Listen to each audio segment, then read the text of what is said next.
Black black black. உனக்கு உண்மைக்குமே black பண்ண தெரியுமா தங்கச்சி?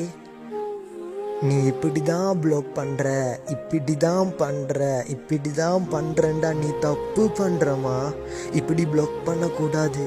ஏன்னு சொல்லணும்னு சொன்னால், ஒரு ராங் நம்பர் வருதுன்னா அவன் உனக்கு மட்டும்தான் ஹாய் ஹலோ அப்படின்னு பேசுவான்னு நீ நினச்சேன்னா இல்லைம்மா, அவன் நிறைய பேருக்கு பண்ண வாய்ப்பிக்கு.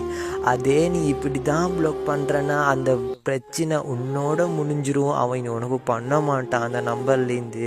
வாட்ஸ்அப்பில் நம்பரை பிளாக் பண்ணிட்டான் மாமா. ஆனால் இன்னும் 4-5 பேருக்கு ஹாய் ஹலோன்னு போடுவான். அப்போ இதுக்கு என்ன பண்ணணும்னு கேட்டால், தயவு செய்து ரிப்போர்ட் ரிப்போர்ட் ரிப்போர்ட் ரிப்போர்ட்டுன்னு பிளாக் பண்ணு. இது ரிப்போர்ட் பண்ணக்குள்ள வாட்ஸ்அப்பு கம்ப்ளைண்ட் போகும் இந்த நபரை பற்றி. இவனை வாட்ஸ்அப் கொஞ்சம் பார்ப்பாங்க. இதே ஒரே நாளில் 3 பேருக்கு மேலே ரிப்போர்ட் பண்ணி பிளாக் பண்ணாங்க அப்படின்னா வாட்ஸ்அப்பால் பூத கண்ணாடியை வச்சு இவனை பற்றி தேடுவாங்க. இவன் கண்ட வாட்ஸ்அப்லேருந்து குரூப்ஸ்லேருந்து நம்பரை எடுத்து ஹாய் ஹலோன்னு பண்ணுறவனா இருந்தான் அப்படின்னா வாட்ஸ்அப்பையே டிலீட் பண்ணி விட்ருவாங்க. அதாவது பேன் பண்ணி விட்ருவாங்கம்மா, தெரிஞ்சுக்கோங்க. அப்போ நீங்கள் பண்ண வேண்டியது எப்போவுமே தெரியாத ராங் நம்பர்ஸ் வரக்குள்ள ரிப்போர்ட்டுண்டா கம்ப்ளைண்ட்.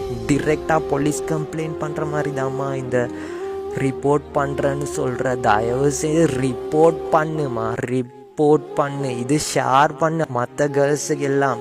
நீ ஒரு ரிப்போர்ட் பண்ணி ஒருத்தனை பிளாக் பண்ணால் மனசில் ஒரு சின்ன சந்தோஷம் வரும் உனக்கு, இன்னொரு கேர்ள்ட வாழ்க்கையை காப்பாற்றிட்டேன் அப்படின்னு சொல்லி. ஏன்னா அந்த 3 பேருக்கு மேலே பிளாக் பண்ணால் அவனை அக்கௌண்ட்டே பேன் பண்ணி விட்ருவாங்கன்னா ரிப்போர்ட் பண்ணி. அந்த 3 பேரில் நீங்களும் ஒருத்தங்களாயிப்பீங்க.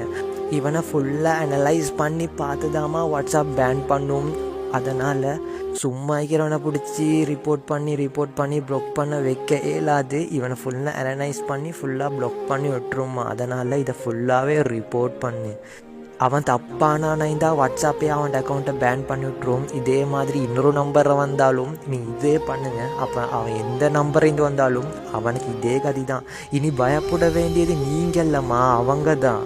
சரியா? ரிப்போர்ட்டுன்ற ஒரு ஆயுதம் உண்டு, இது யூஸ் பண்ணுங்க. தெரியாது சொல்லி தட்டன்ல.